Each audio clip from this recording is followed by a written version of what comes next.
We start with breaking news in Larimer County. Shooting involving a Larimer County deputy. An investigation is underway, but right now we don't know a lot. That includes what led up to the shooting. This is a live look at Sky 9 right now that's over the scene. We do know one person is in custody, and the critical incident response team has been activated to investigate this shooting.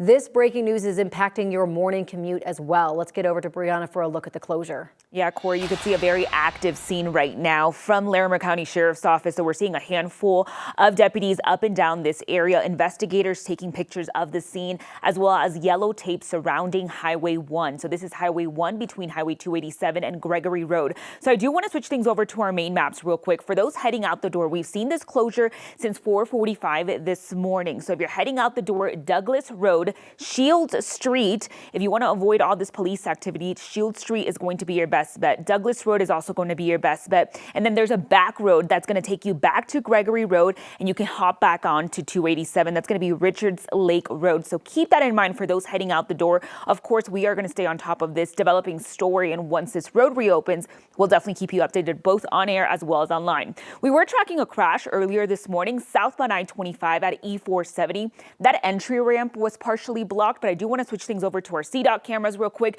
You can see this is where that crash was happening. It was actually in that middle lane. It has since cleared up. Traffic there is flowing nicely, and you can see all around the Denver metro area, we are still pretty quiet. We're just seeing traffic volume slowly start to pick up as more folks are heading out the door. All right, Brianna, thank you. We hope you enjoyed the warm weather this weekend. We start off with a warm, sunny day. It's beautiful right now, but tonight, blizzard conditions are set to roll in, especially on the eastern plains.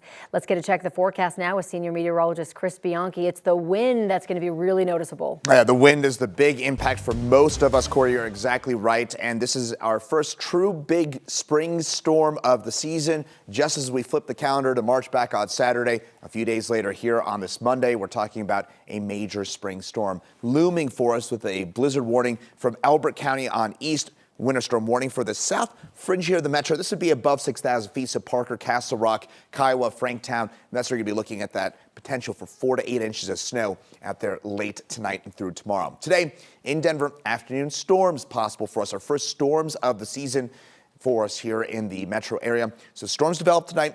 Blizzard east and south of Denver, and strong winds today and tomorrow. I haven't even touched on the winds yet, but boy, oh boy, are you going to notice them tonight and tomorrow. I have details on everything you need to know with a high impact forecast in my full forecast in a few minutes. All right, Chris, thank you. While you were sleeping, a shooting in Denver at 6th and Federal sent a victim to the hospital. This happened overnight about a mile southwest of Empower Field. In this case, Denver police say that the victim took themselves to the hospital. There's a lot that we're trying to find out from DPD this morning, including the condition of that person and anything about a suspect. Where the latter is concerned, the department says that they are working on identifying a suspect. New this morning, a giveaway in Aurora to help you protect your car from thieves. The police department there is handing out wheel locks starting today. These are for people who live in Aurora, and the department says they may be a good idea to get, especially if you own any of the most targeted cars in the city. Those include the Chevy Silverado and the Tahoe, the Ford F-350 and the Ford F-250. The department will give out the wheel locks at police headquarters on Alameda Parkway. There is a limit to 2 per household. To get it, you will need your current vehicle registration and valid car insurance. Today is your chance to voice your opinion about the possible closure of Jefferson Junior Senior High School in Edgewater. It's all part of the conversation surrounding declining enrollment. Right now, 90's reporter Courtney Yoon is joining us live from the district's headquarters. Courtney, looking through the plan, it looks like there might be 2 potential options for the school.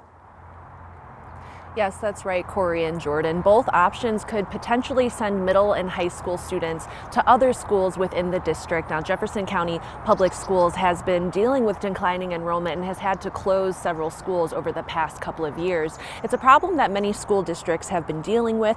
Jeffco Public Schools has acknowledged it's become more difficult to serve students at Jefferson Junior Senior High with a variety of classes and extracurriculars. In the current plan, the district would close Jefferson Junior Senior High at the end of the 2025-2026 school year and reopen it for the 2027-2028 school year. In the year that it's closed, the school would transition to either a CTE campus for students to attend part-time to explore career programs like trades or technology, or it would go to an academy model where students attend full-time, focused on teamwork, hands-on learning, and partnerships with businesses and the community.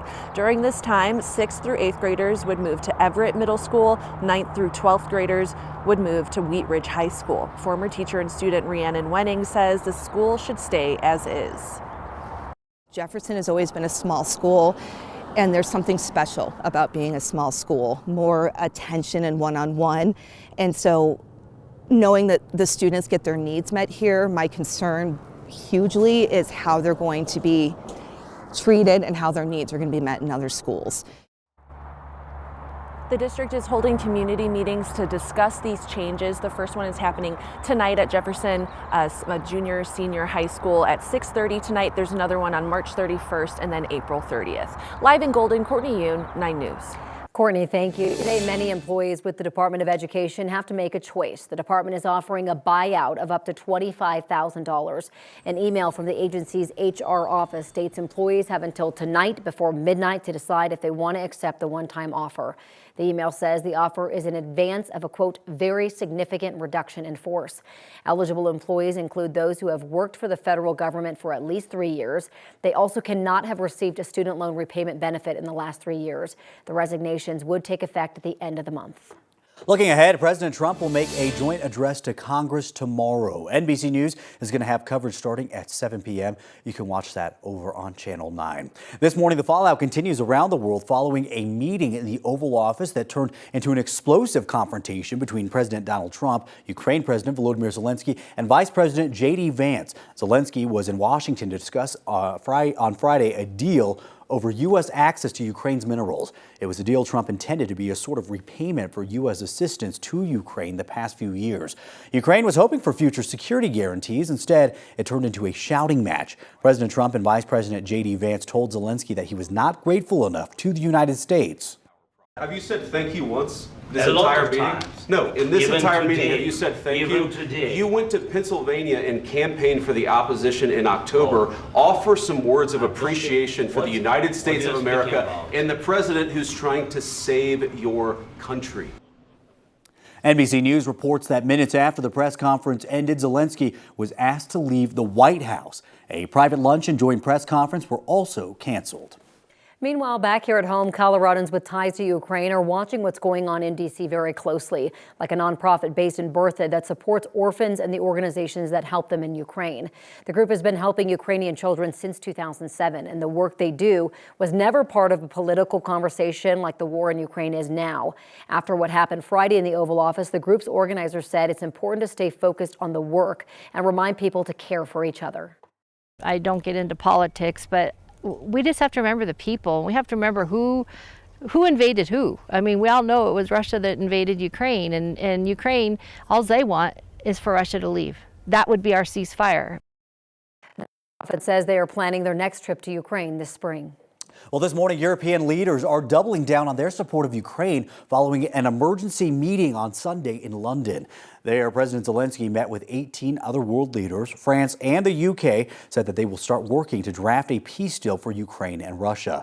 The meeting comes days after a heated exchange in the Oval Office that we just talked about with President Trump and Vice President Vance, where Zelensky now says that he wants to move on. He also announced his country is ready to sign a rare minerals deal with the United States.